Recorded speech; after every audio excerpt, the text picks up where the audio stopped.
Hello friends, welcome back to my YouTube channel প্রচেষ্টা। আজকের পর্বেতে আমি আপনাদের ফ্রেন্ড সোমা আলোচনা করব নেল ফাঙ্গাস ইনফেকশন নিয়ে। নেল ফাঙ্গাস ইনফেকশন খুব কমন একটা ডিজিজ বা সাধারণ একটা রোগ, যেটা যে কোনো মানুষের হতে পারে। সেটা যারা খুব বেশি জলের কাজ করেন বা জল ঘাটেন তাদের ক্ষেত্রে বেশি হওয়ার সম্ভাবনা। তাছাড়া যারা কভার করা জুতো খুব বেশি পরিমাণে পরেন তাদের পায়ে দুর্গন্ধ বা এই ধরনের ফাঙ্গাস ইনফেকশন বা নেল ফাঙ্গাস ইনফেকশন হওয়ার সম্ভাবনা খুব বেশি পরিমাণে থাকে। তো তার যে ট্রিটমেন্ট বা ঘরোয়া ট্রিটমেন্ট সেটা নিয়ে আজকে আমি আমার ভিডিওতে আলোচনা করছি। তো সেই আলোচনা যাওয়ার আগে বলবো যে যারা যারা এখন পর্যন্ত প্রচেষ্টা চ্যানেলকে সাবস্ক্রাইব করেনি তারা সাবস্ক্রাইব করুন, পাশে থাকা বেল আইকনে প্রেস করুন যাতে পরবর্তী ভিডিও যখন আমি আপলোড করবো তার নোটিফিকেশন সবার আগে আপনার কাছে পৌঁছয়। তো নোটিফিকেশন সবার আগে পাওয়ার জন্য পাশে থাকা বেল আইকনে প্রেস করতে হবে। তো এই গেল গোড়ার কথা। এবার আলোচনা করবো কী কী ইনগ্রিডিয়েন্ট ব্যবহার করে আমরা নেল ফাঙ্গাস ইনফেকশনের ঘরোয়া ট্রিটমেন্ট বা হোম রেমেডি হিসেবে কী কী ইনগ্রিডিয়েন্ট ব্যবহার করতে পারি বা কি ব্যবহার করতে পারি। সেটা হচ্ছে ভেপোরাব। ভেপোরাব যে কোনো ধরনের যেরকম যে সর্দি কাশি বা শ্বাসকষ্ট যেমন সারাতে সাহায্য করে, তার সাথে সাথে কিন্তু নেল ফাঙ্গাস ইনফেকশন সারাতেও কিন্তু সাহায্য করে। আর লাগবে কটন বাডস। কটন বাডস যে কোনো ব্র্যান্ডের নিতে পারেন, যেমন জনসন্স। আমি একটা ব্র্যান্ডের নাম বললাম, এরকম অজস্র ব্র্যান্ড আছে বাজারে যেগুলো কিনা আপনারা যে কোনো ওষুধের দোকানে গিয়ে পেয়ে যেতে পারেন। তাছাড়াও যে কোনো জেনারেল ব্র্যান্ডের যে কটন বাডস সেগুলো ব্যবহার করতে পারেন। আর লাগবে নেল কাটার, টোকটাকে ভালো করে কেটে নেওয়ার জন্য। আর লাগবে ফাইল, নখটাকে ভালো করে ফাইল করার জন্য। তো এগুলো তো গেল কি কি দিয়ে আমরা নেল ফাঙ্গাস ইনফেকশনের যে ট্রিটমেন্ট করাবো সেইটার কথা। তো আর যেটা দরকার সেটা হচ্ছে যে এই ভেপোরাবটাকে হঠাৎ বেছে নিলাম কেন বা বেছে নেওয়া হয়েছে কেন নেল ফাঙ্গাস ইনফেকশন যে কিওর করবার জন্য। সেটা হচ্ছে যে এটার মধ্যে তিনটে মেন ইনগ্রিডিয়েন্ট যেটা থাকে সেটা হচ্ছে ক্যাফার, তারপর হচ্ছে মেন্থল, আর হচ্ছে ইউক্যালিপটাস অয়েল। তো এই তিনটে মেন যে ইনগ্রিডিয়েন্ট সেটা কিন্তু ফাঙ্গাস ইনফেকশন কিওর করার জন্য একদম অব্যর্থ বা খুব ভালো একটা ইনগ্রিডিয়েন্ট করতে পারি। এই তিনটে ইনগ্রিডিয়েন্টই খুব ভালো। তো আর এই যে 2003 সালের যে সমীক্ষা বা সার্ভে, সেটা থেকে জানা গেছে যে টোটাল 5 জনের কিন্তু ইনফেকশন পুরোপুরি কিওর হয়েছে, আর 10 জনের পার্শিয়ালি কিওর হয়েছে। আর মোটামুটিভাবে 83% মতো কিন্তু মানুষের নেল ফাঙ্গাস ইনফেকশন কিন্তু পুরোপুরি কিওর হয়েছে এই ভেপোরাব ইউজ করে। কটন বাডসে অ্যাপ্লাই করতে হবে অবশ্যই আপওয়ার্ডস ডিরেকশনে, ডাউনওয়ার্ডস ডিরেকশনে নয়। তো সেটা তো অবশ্যই করবেন, কিন্তু তার আগে যেটা করতে হবে যে নখটাকে কাটার দিয়ে ভালো করে কেটে ভালো করে ফাইল করে নিতে হবে। ফাইল দিয়ে তারপর যে কোনো হালকা গরম জলের মধ্যে যে ধরুন ডেটল বা স্যাভলন এই ধরনের যে লিকুইডগুলো আছে সেগুলোকে ভালো করে মিক্সড করে তার মধ্যে পাটাকে ডুবিয়ে বসে থাকুন, ভালো করে পরিষ্কার করুন। অবশ্যই স্টেরিলাইজ ইনস্ট্রুমেন্ট দিয়ে পরিষ্কার করুন। স্টেরিলাইজ ইনস্ট্রুমেন্ট না হলেও নতুন ইনস্ট্রুমেন্ট দিয়ে করুন, সেগুলো হচ্ছে পেডিকিউরের ইনস্ট্রুমেন্ট। অবশ্যই পেডিকিউরের ইনস্ট্রুমেন্ট ছাড়া যে কোনো ইনস্ট্রুমেন্ট দিয়ে কিন্তু পা পরিষ্কার করবেন না। তারপর তুলো দিয়ে ভালো করে মুছে নিন।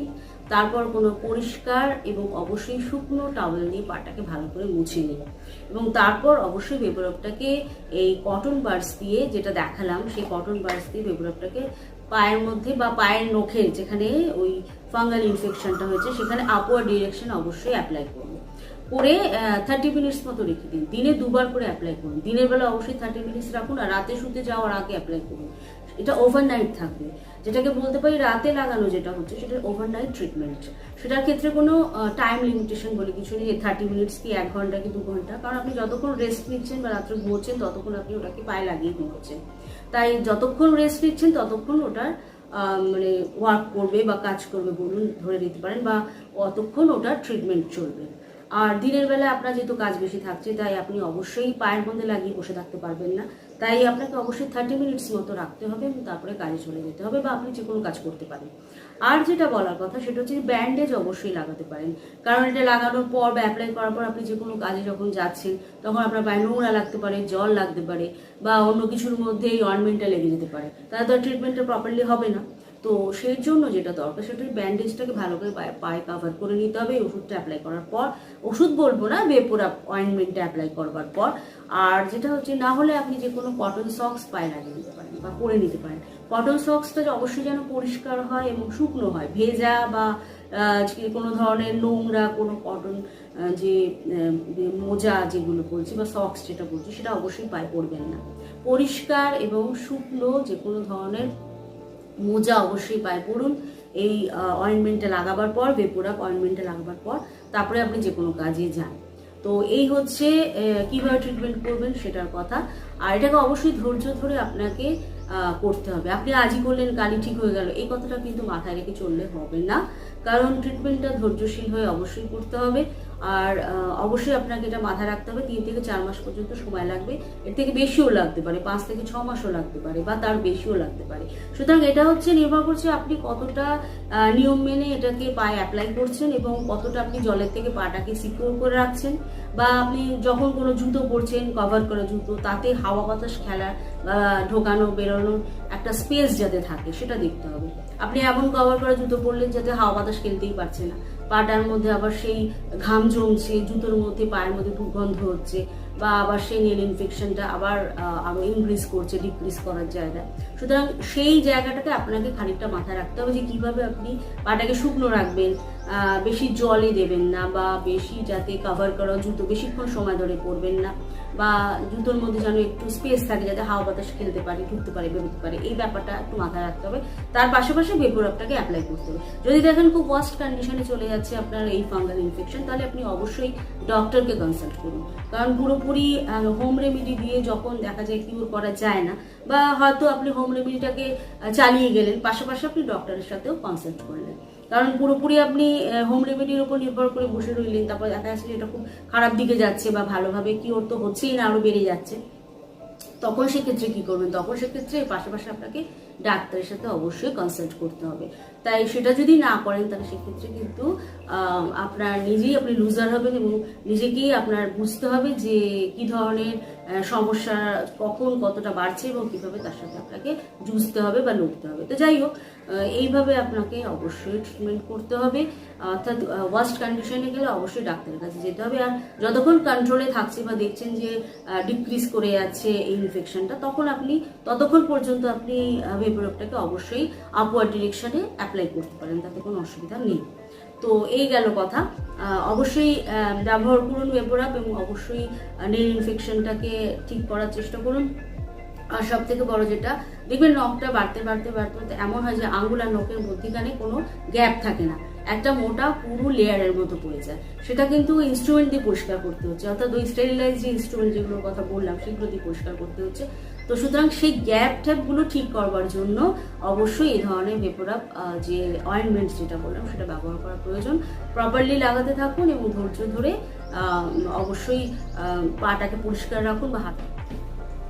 নীল ফাঙ্গাস ইনফেকশনের ক্ষেত্রে যে যে সিমটমসগুলো দেখা যায় সেটা হচ্ছে যে নখটা খুব মোটা হয়ে যায়, উগ্র খাবড়া হয়ে যায়, টেরা বেঁকা হয়ে যায়, এবং নেলের যে টেক্সচারটা থাকে সেটা একদম মসৃণ থাকে না, যেটা বললাম উগ্র খাবড়া হয়ে যায়, অমসৃণ হয়ে যায়, নখটা অনেকটা হলদেটে ভাব এসে যায়, নখের মধ্যে অনেকটা সাদাটে ভাবও অনেক ক্ষেত্রে এসে যায়। সুতরাং এই ধরনের সমস্যাগুলো দেখা যায়। নখটা বড় হয়ে যখন উপরের দিকে উঠে আসে তখন দেখা যায় আঙুলের থেকে নখের মধ্যে যে একটা গ্যাপ মতো হয়ে যায়, সেই গ্যাপটার মধ্যে একটা পুরো মোটা লেয়ার মতো পড়ে যায়, সেখানে কোনো গ্যাপ বলে কিছু যে জিনিসটা সেটা কিন্তু আর থাকে না।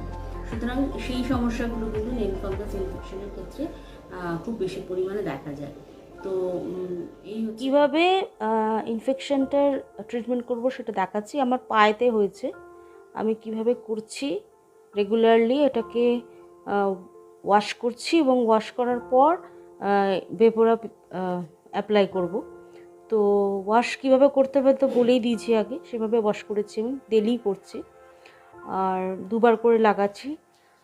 তো এভাবে ভেপোরাপটাকে এরকমভাবে নিয়ে কটন বাডসের সাথে, এরকম যে কোনো কন্টেনারে পাওয়া যায় বা এমনি প্যাকেটেও পাওয়া যায়, যে কোনো ব্র্যান্ডেড বা এমনি লোকাল কোম্পানিরও কিনে নিতে পারেন বাডস। তারপরে এই যে এইভাবে আপওয়ার্ড ডিরেকশানে এভাবে নখের পাশগুলো ওপরগুলো এভাবে লাগাবো, দেখে নিন।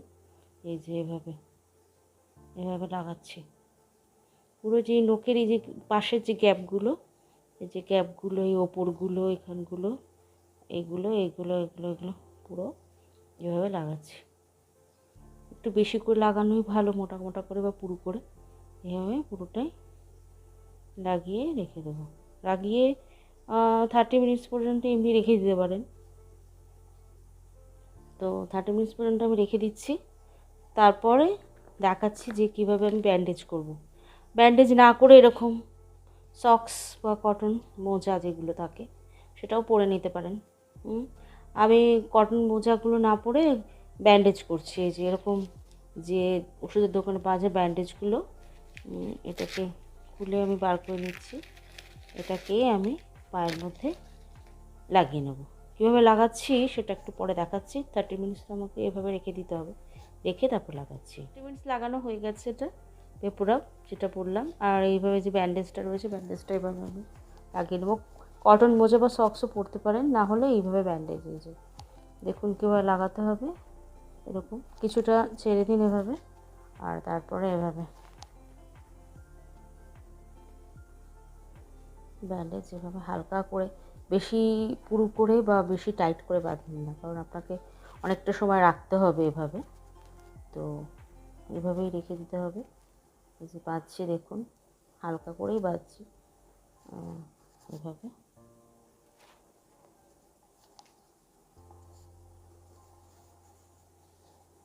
যেভাবে বেঁধে নিলাম এভাবে মোটামুটিভাবে। এই যে এরকমভাবে বেঁধে নিতে হবে। এই যে এরকমভাবে, দরকার হলে ওপরটা যদি কভার করতে চান তো সেভাবে খানিকটা কভারও করে নিতে পারেন এভাবে। এবার আর প্রয়োজন নেই, এভাবে এটাকে আবার ঘুরিয়ে এর মধ্যে থেকে এর মধ্যে নিয়ে উল্টো দিক দিয়ে এভাবে, যেভাবে ব্যান্ডেজ বাঁধে আর কি। খুব টাইট করে বাঁধবেন না, যাতে একটু হাওয়া বাতাস খেলতে পারে, স্পেস রেখে বাঁধুন। হলো যেভাবে আমি আঙুলটাকে ব্যান্ডেজ বেঁধে নিচ্ছি, দেখতেই পাচ্ছেন। এবার একটা কাঁচি দিয়ে এটাকে কেটে নেব। কাঁচি দিয়ে কাটার পর দেখা যেভাবে কাঁচি দিয়ে এভাবে কেটে, এই অংশটা এত বড় রাখার দরকার নেই, কাঁচি দিয়ে কেটে দেওয়ার পরে দেখতেই পাচ্ছেন এরকম মোটামুটিভাবে আমি কভার করেই ব্যান্ডেজটা লাগিয়েছি। তবে স্পেস আছে, হাওয়া টাওয়া ঢুকতে পারবে, এরকম স্পেস রেখে কিন্তু ব্যান্ডেজটা বেরিয়েছি। দেখুন বেশি টাইট করে বাঁধিনি, বেশি মোটা করেও বাঁধিনি, মোটামুটি হালকার ওপর রেখেছি। দেখতেই পাচ্ছেন কীভাবে করেছি। এভাবে আপনি ওভারনাইট সারা রাত রেখে দিতে পারেন।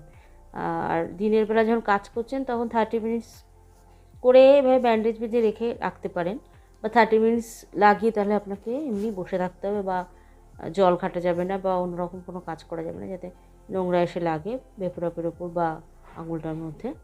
আর না হলে এইভাবে ব্যান্ডেজ বেঁধে নিতে পারেন। আর রাত্রেও তাই ওভারনাইট এভাবে ব্যান্ডেজ বেঁধে তারপরে শোবেন। ঠিক আছে, তাহলে বোঝাতে পারলাম। ফ্রেন্ডস, যেটা জরুরি কথা সেটা হচ্ছে যে শুধু ভিডিও দেখবেন না, ভিডিও দেখার পাশাপাশি চ্যানেলকে সাবস্ক্রাইব করুন, লাইক শেয়ার কমেন্ট অবশ্যই দিন। সুতরাং সেক্ষেত্রে লাইক শেয়ার কমেন্টের পাশাপাশি ভিডিওকে সাবস্ক্রাইব করা অবশ্যই জরুরি, আমাকে উৎসাহিত করার জন্য এবং আমার চ্যানেলকে এগিয়ে নিয়ে যাওয়ার জন্য। By friends.